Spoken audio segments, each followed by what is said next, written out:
और मैं जानता था कि आप नहीं करेंगे। वो 18 क्वेश्चन जो हमने यहां लास्ट टाइम बताया, कितने लोगों ने उसको बाय हार्ट किया? ओके, एक आदमी ने बाय हार्ट किया। यहां पर बैठा हुआ 1000 आदमी या जो भी नंबर यहां पर बैठे हैं, इसमें से एक ही आदमी ने ये किया, और वो भी आदमी धंधा चलाता है और उसको जिंदगी में आगे बढ़ना है, उसके लिए उसने किया। आप में और दूसरों में फर्क यही है, उसमें और आप में या कोई भी इंसान में और जब आपको कोई चीज बताया जाता है आप वो करते नहीं है। इसीलिए गरीब आदमी गरीब ही रहता है, इसीलिए आदमी जो चाल में रहता है वो चाल में रहता है, उसकी स्थिति बदलती नहीं है, क्योंकि सुनता बहुत कुछ है, वो नो बहुत कुछ करता। नोइंग वो उसे बहुत जगह से नोइंग मिलता है, उसे अंडरस्टैंडिंग भी है। KU बोलते हैं, KUI बोलते हैं उसको, नोइंग, अंडरस्टैंडिंग, इंप्लीमेंटेशन। नो तो हुआ था लास्ट टाइम आप मेरे CD मतलब प्रोग्राम में बैठे तो आपको बहुत सारी नॉलेज मिली, आपको अंडरस्टैंडिंग भी हुई कि हाँ भाई मैं तो इस तरह का क्वेश्चन नहीं पूछता हूँ, 5 क्वेश्चन बापू ने भी कभी नहीं पूछा, और ये इस तरह का बढ़िया 18 तरीके का क्वेश्चन मैंने नहीं पूछा। ये अंडरस्टैंडिंग भी हुआ, नोइंग हुआ, अंडरस्टैंडिंग हुआ। लाउडली क्या क्या हुआ? 2 जोर से बोलिए। नोइंग हुआ और अंडरस्टैंडिंग हुआ, और फिर आपने सोचा आप इंप्लीमेंट करेंगे, लेकिन आपसे हुई नहीं। KUI, knowing, understanding, implementation. तो नोइंग होने के बावजूद भी, मालूम होने के बावजूद भी, समझने के बावजूद भी, नो होने के बावजूद भी, यानी कि जानने के बावजूद भी, समझने के बावजूद भी, अंडरस्टैंडिंग के बावजूद भी आप इंप्लीमेंटेशन नहीं कर सके, क्योंकि KUI नहीं है फॉर्मूला, नोइंग, अंडरस्टैंडिंग, इंप्लीमेंटेशन नहीं है फॉर्मूला। नोइंग, अंडरस्टैंडिंग, रियलाइजेशन और इंप्लीमेंटेशन होता है।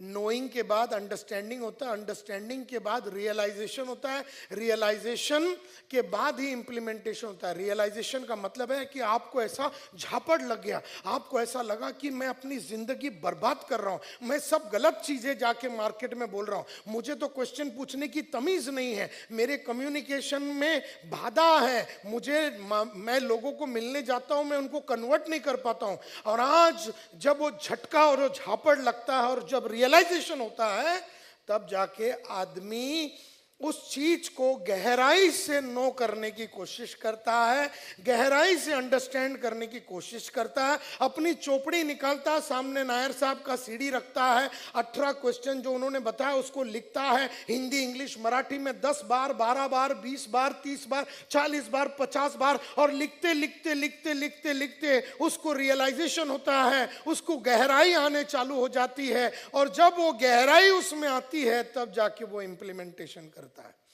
आप में क्या हुआ है? आपने नो कर लिया, आपने अंडरस्टैंड कर लिया, आपने इंप्लीमेंट करने की कोशिश की, जिंदगी में आपसे कुछ चीज इंप्लीमेंट नहीं हो रही, क्योंकि आपको किसी तरह का रियलाइजेशन नहीं हो रहा है, आपको किसी तरह का गहराईपन नजर नहीं आ रहा, आप गहराई में उतर नहीं रहे हैं लाइफ में, इसीलिए आप ऊपर ऊपर के इंसान रह गए, इसीलिए आप ऊपर ऊपर की कमाई कर लेते हैं, इसीलिए आपका 40, 50, 60 हजार, 1 लाख, 2 लाख रुपया कमाई होता, 20 लाख, 10 लाख जो गहराई कमाई है, वो गहरा कमाई गहराई में उतरने के बाद ही होता है। और खास करके जो गुरु लोग बोलते हैं उसको 100% उसी तरह से इंप्लीमेंट कर लेना चाहिए था।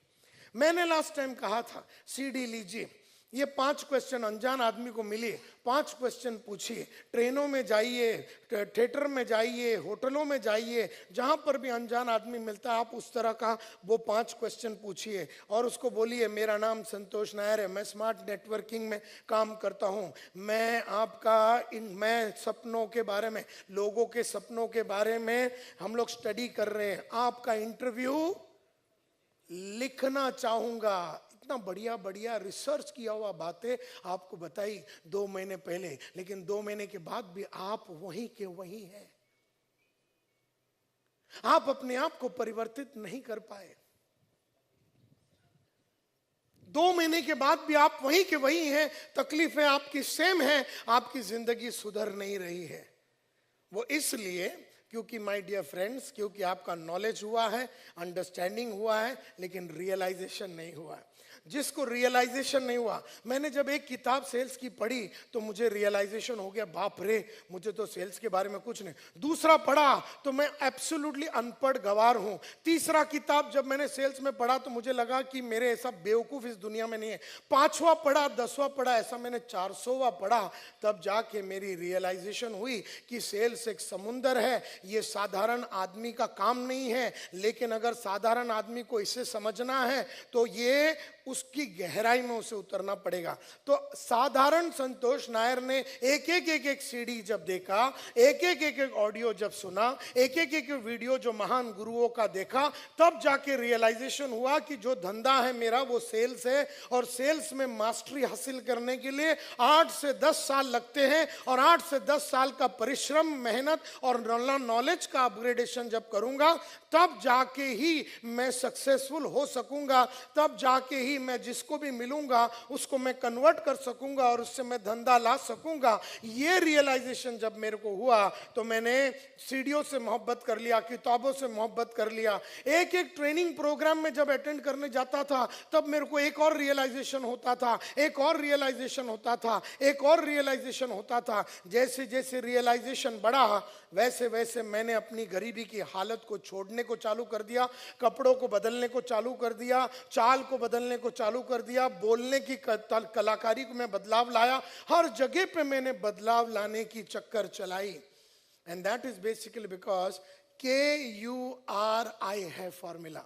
K for knowing, U for understanding, R for realization और I फॉर इंप्लीमेंट। आपको अगर इंप्लीमेंट करना खाली नॉलेज और अंडरस्टैंडिंग से नहीं चलेगा, क्योंकि अगर नॉलेज और अंडरस्टैंडिंग से ही चल सकता था तो 2 महीने पहले मैंने आपको जो बताया वो तो आपको नॉलेज हो चुकी थी, उसकी अंडरस्टैंडिंग भी हो चुकी, फिर क्यों नहीं आप उसको इंप्लीमेंट कर सके। 18 ऐसा क्वेश्चन बताया था उस सीडी में जो आपकी जिंदगी बदल सकती थी।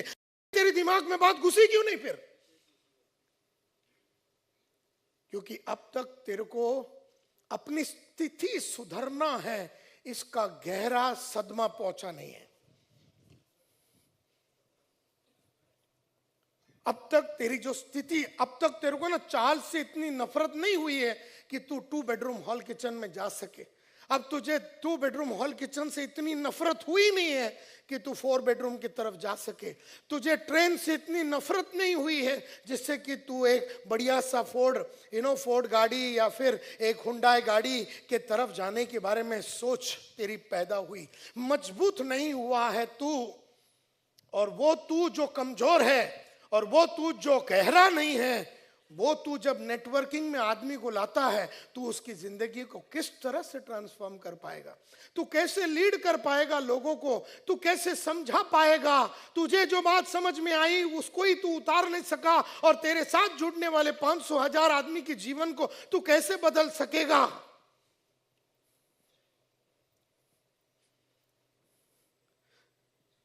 तो इसलिए मैंने ये पहला वाला प्रोग्राम लिया था और उसका नाम था लेइंग द फाउंडेशन। अगर फाउंडेशन आपकी मजबूत है, अगर आपकी फाउंडेशन मजबूत है तो आप उसके ऊपर जितना मनता माला बना सकते हैं। लेकिन अगर आपकी फाउंडेशन कमजोर है तो आप 3 माला बनाएंगे, फिर आपका नेटवर्क टूटेगा, फिर 4 माला बनाएंगे, फिर आपकी टीम टूटेगी, फिर 5 माला बनाएंगे, फिर आपका नेटवर्क टूटेगा। और यह आपका अनुभव रहा है, लेकिन आपका रियलाइजेशन नहीं रहा कि टूटता क्यों है मेरा नेटवर्क, क्यों लोग मेरे साथ जुड़ने के बाद इनएक्टिव हो जाते हैं। इसका रियलाइजेशन नहीं हुआ है, और ये रियलाइजेशन अगर होता तो तेरे टीम में इनएक्टिव से ज्यादा आदमी एक्टिव रहते हैं। इसीलिए मैंने कहा था फाउंडेशन पहले बनाइए।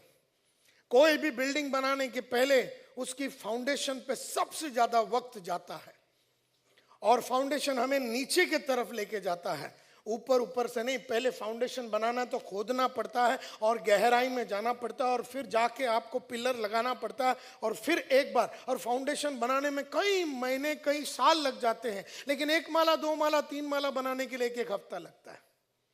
फाउंडेशन बनाने के लिए 1-1 साल लग जाता है। 1 माले से 2 माला 1 हफ्ते में बन जाता है, 2 माले से 3 माला 1 और हफ्ते में बन जाता है, 3 से 4 माला। क्योंकि मैं कल कनाकिया बिल्डर्स में अभी मैंने घर लिया था, तो वो बोलते हैं कि हर माला बनेगा तो 6 लाख रुपया दीजिए, हर माला बने तो हर हफ्ते में सैटरडे को बिल आ जाता है 6 लाख 6 लाख 6 लाख 6 लाख 6 लाख, क्योंकि हर हफ्ते में 1 माला बना लेता हूं। लेकिन जब मैंने बुकिंग किया तो 1 साल तक पैसा नहीं मांगा। जो पहले मैंने 1 करोड़ रुपए एडवांस दिया था तो उसने पैसा मांगा ही नहीं, क्योंकि फाउंडेशन का पैसा उसने ले लिया और माला बनाने का फिर 1 साल तक उसने पैसा नहीं मांगा। फिर उसके बाद हर हफ्ते में बिल मारता हूं। तो कहने का मतलब यह है माय डियर फ्रेंड्स, तेरी फाउंडेशन अगर मजबूत है तो तू लगातार माला बनाता रहेगा और टूटेगा नहीं।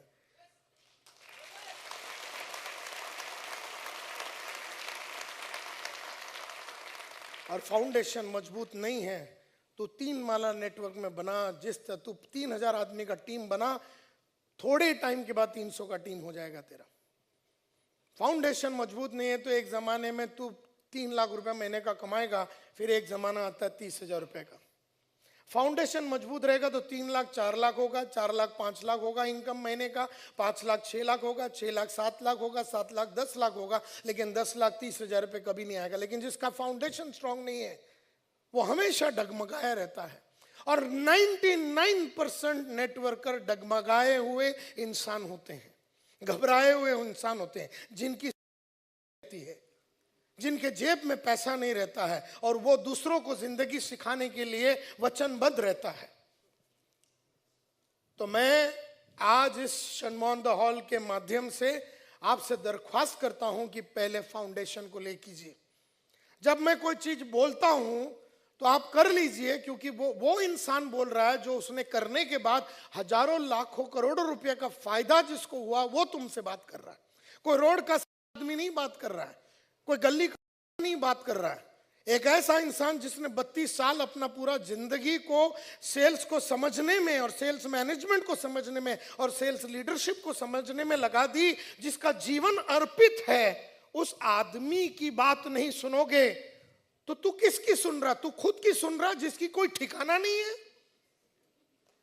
तू अपनी बात सुन रहा है? तू है कौन अपनी खुद की सुनने के लिए? तेरी फाउंडेशन स्ट्रांग है क्या? तो जब 2 महीने पहले मैंने बोला था कि 18 क्वेश्चन बाय हार्ट करो, तो तेरी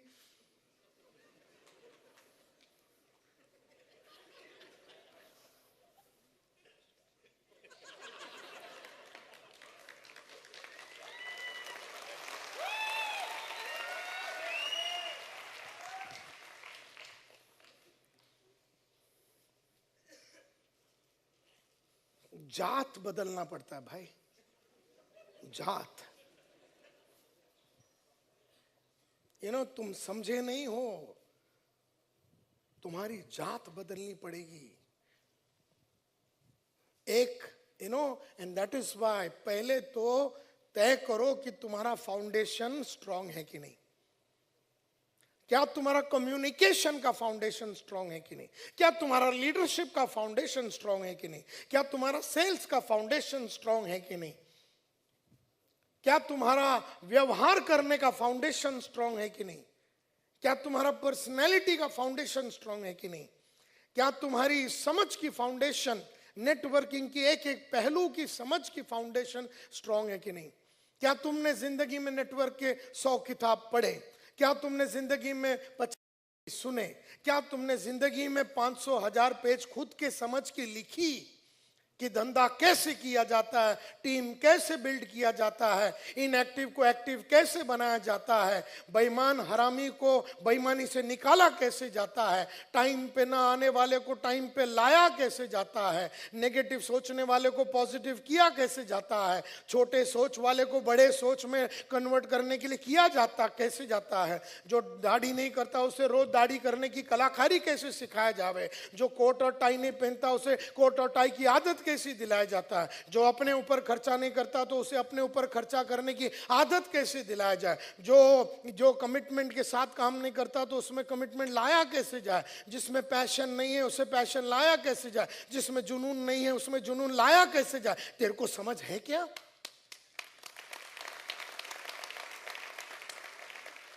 अगर नहीं है समझ तो समझने की कोशिश कर रहा है तू। समझ नहीं है और समझने की कोशिश भी नहीं कर रहा है तो तू कर क्या रहा है? कर क्या रहा है तू? क्या तू गारंटी के साथ बोल सकता है कि मैं एक अनजान आदमी को मिलूं तो उसको 15 मिनट में कन्वर्ट कर सकता हूं? तू गारंटी के साथ बोल सकता है? तो माय डियर फ्रेंड्स, सबसे पहला हमने लास्ट टाइम सीखा था लेइंग द फाउंडेशन। बढ़िया सा फाउंडेशन बनाओ। अच्छे कपड़े पहनने की फाउंडेशन, अच्छी सोच की फाउंडेशन, सच्चाई की फाउंडेशन, बड़े काम करने की फाउंडेशन। कुछ तो कभी तो कुछ तो बनाओ। तो ये बहुत इंपॉर्टेंट है। अच्छी टीम की फाउंडेशन, अच्छी प्रोडक्ट की फाउंडेशन, अच्छी क्वालिटी की फाउंडेशन, अच्छी स्पीड की फाउंडेशन, अच्छी मीटिंग लेने की फाउंडेशन। क्या तूने एक बढ़िया मीटिंग कैसे किया जाता है, क्या तुझे ग्रेट मीटिंग कैसे लिया जाता है उसकी समझ है? और अगर है तो क्या तूने वो पेपर में लिखा है? तो अगर पेपर में लिखा है तो जो तेरे टीम में लोग हैं, क्या टीम को तूने बताया है, सिखाया कि एक मीटिंग कैसे लिया जाता है? माय डियर फ्रेंड्स, खाली नेटवर्किंग इंडस्ट्री को जुड़ने से कोई पैसे वाला नहीं बनता। मैं भी यूरेका फोर्ब्स में सेल्स में जुड़ा था। किसी जुड़ने की वजह से पैसा किसी का नहीं बनता, लेकिन जुड़ने के बाद जो प्रोफेशन है, जिस प्रोफेशन में आप जुड़े उसकी माहिरी हासिल करनी है। जैसे अमिताभ एक्टिंग में जुड़ गया तो क्या ग्रेट एक्टर बन सकता? जैसे सानिया मिर्जा टेनिस में जुड़ गई तो क्या वो ग्रेट टेनिस प्लेयर बन सकती है? जैसे सानिया नेहवाल टेबल टेनिस जुड़ गई तो क्या वो टेबल टेनिस की उस्ताद बन सकती है? टेबल टेनिस की अपनी बैडमिंटन की उस्ताद बन सकती है। बैडमिंटन का उस्ताद आज पीवी सिंधु ने 100 करोड़ रुपया का डील साइन किया है। 100 करोड़ रुपया का। पीवी सिंधु 22 बरस की लड़की, हैदराबाद या जिधर की भी रहने वाली, जिसको अभी ओलंपिक मेडल मिला था, उसको 100 करोड़ रुपया का उसका एंडोर्समेंट साइनिंग, एडवर्टाइजमेंट साइनिंग उसका पूरा हो चुका है। ये जो 100 करोड़ रुपया है उसको क्यों बड़ी बड़ी कंपनियां उसको दे रही हैं? क्योंकि जिस प्रोफेशन में है, जो कि बैडमिंटन में दूसरों की हराने की उसके पास वो कलाकारी है। लोगों को मंत्र मुक्त करके बैडमिंटन बढ़िया दिखाने का उसमें कैपेसिटी है। उसने करीबन 10-10 घंटे दिन का बैडमिंटन को प्रैक्टिस किया है। वो बैडमिंटन की चैंपियन बनी और दुनिया की बेहतरीन बैडमिंटन प्लेयर्स के सामने खड़ी रह के जब जीत के आती है तो बड़े बड़े कंपनियां उसको एडवर्टाइजमेंट के लिए 3 करोड़ 4 करोड़, खाली एक 2 मिनट का ऐड के लिए 4 करोड़ रुपया, 5 मिनट के ऐड शूटिंग करने के लिए 10-10 करोड़ रुपया उसको दे रहे हैं। और 100 करोड़ का उसके साथ एक डील अगर साइन किया गया है तो बैडमिंटन तो तू और मैं भी खेलता है गली में। बैडमिंटन तो तू और 2 बिल्डिंग के बीच में अपन नेट लगा के खेलते हैं।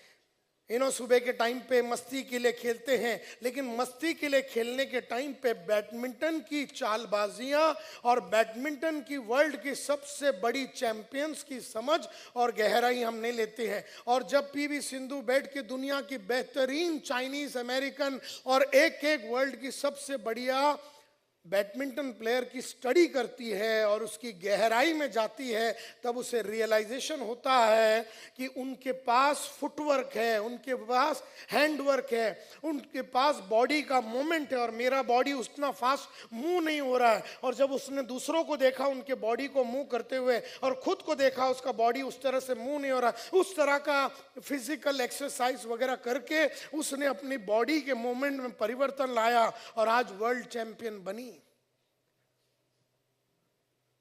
तू नेटवर्क में जुड़ गया, तू नेटवर्क के गहराई में क्यों नहीं उतरता?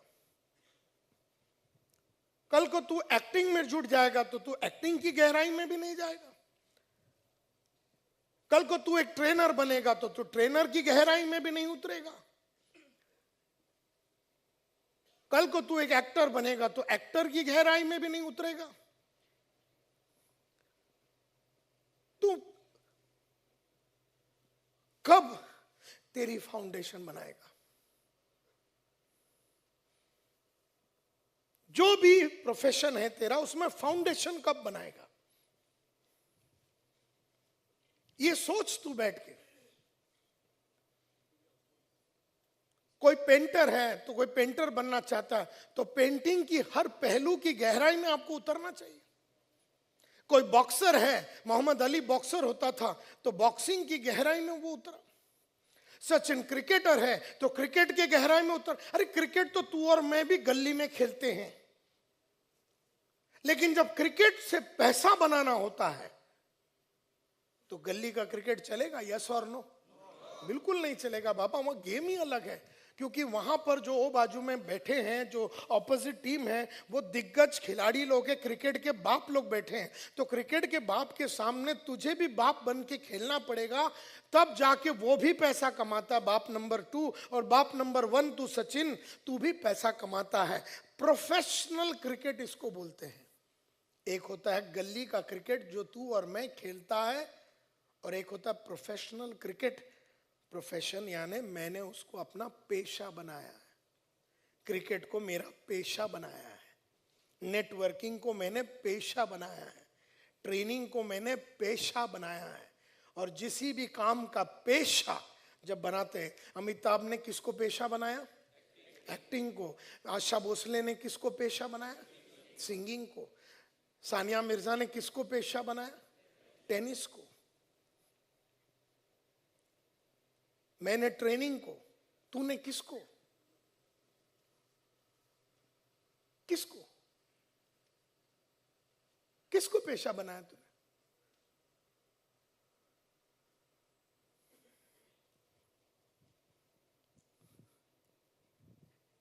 इसीलिए जब वो खेलता है क्रिकेट तो उसे 10 करोड़ मिलता है, और तू खेलता है तो तेरे को कुछ नहीं मिलता।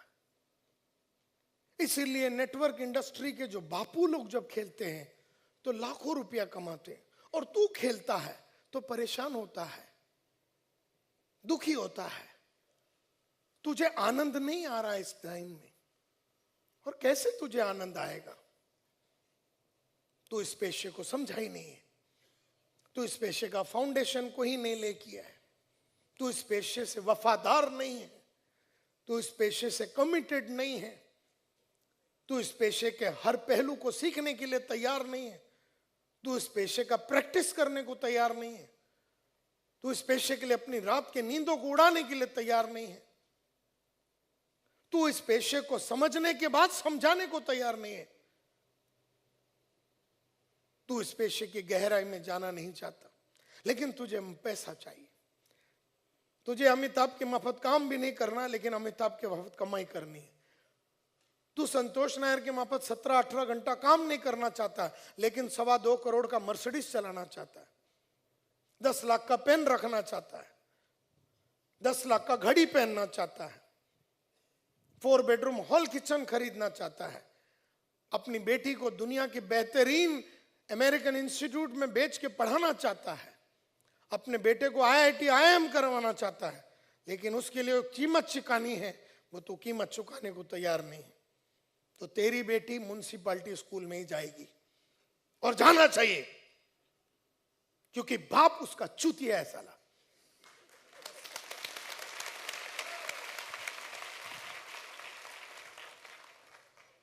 ऐसे नॉन गहरे बाप लोगों के बच्चे छोटे स्कूल में ही जाते हैं, छोटे जगह पे ही रहते हैं। वो अपने माँ बाप को कभी उस बुलंदियों पे नहीं पहुंचा सकते जिस बुलंदियों पे वो एक्चुअली पहुंचाया जा सकता है। तेरी माँ कभी अमेरिका नहीं देखेगी, तेरी बीवी कभी पेरिस नहीं देखेगी, तेरे बच्चे कभी सिंगापुर नहीं जाएंगे, क्योंकि तू निकम्मा और नालायक है, क्योंकि तू पढ़ना नहीं चाहता, तू लिखना नहीं चाहता, तू जानना नहीं चाहता, तू गहराई में उतरना नहीं चाहता। तू गली का ही क्रिकेटर रहेगा, तू गली में बैडमिंटन खेलेगा, और तुझे लगता है तू जो कर रहा है वो सही है, तो फिर तेरे बैंक में 20 लाख क्यों नहीं पड़ा है, 10 लाख क्यों नहीं पड़ा है? क्यों तेरी स्थिति बदलती नहीं है? इसीलिए कभी ना कभी तो फाउंडेशन डालना ही पड़ेगा। आज डाल लो, 2 साल के बाद डाल दो, 20 साल के बाद डाल दो, या मरने के पहले भी मत डालो, इससे इस दुनिया में कोई फर्क नहीं पड़ता। क्योंकि वैसे भी अगर तू आज मर गया तो इस शहर में कोई प्रॉब्लम नहीं होगा। वैसे भी अगर तू मर गया, तेरे बिल्डिंग में भी किसी को पता नहीं चलेगा। तेरे आने से और तेरे जाने से कोई फर्क नहीं पड़ता। लेकिन अगर मैं मर गया आज, तो इस दुनिया में से एक महान कलाकार उठ गया। अगर आज अमिताभ मर गया, तो ये दुनिया में से एक बहुत बड़ा कलाकार उठ गया। आज सचिन अगर मर गया, तो आज दुनिया का बेहतरीन क्रिकेटर उठ गया। आज आशा भोसले अगर मर गई, तो दुनिया के बेहतरीन सिंगरों में से एक सिंगर मरी आज। और तू मर गया तो गली का कुत्ता जिसकी कोई औकात नहीं है, वो मरा। 4.5 आदमी रहेंगे तेरे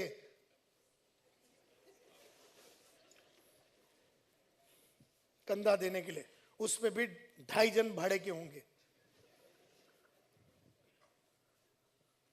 तेरी ये औकात है। ये औकात को कितने लोग बदलना चाहते हैं? दिल पे लो मेरी बातों को। अगर मैं पूछता हूं बुरा लगा? नहीं सर बुरा नहीं, मतलब बुरा क्यों नहीं लगा तेरे को? बोलता नहीं सर बुरा नहीं लगा। अरे बुरा तो लगना चाहिए तेरे को, बुरा तो तेरे को लगना चाहिए। बुरा लगने के लिए तेरे को बोला, तेरी तौहीन की, फिर भी तेरे को बुरा नहीं लगता? नहीं सर मेरे को बिल्कुल बुरा नहीं लगता। मतलब तेरे को, मतलब तेरे पे कुछ चीज की असर ही नहीं है।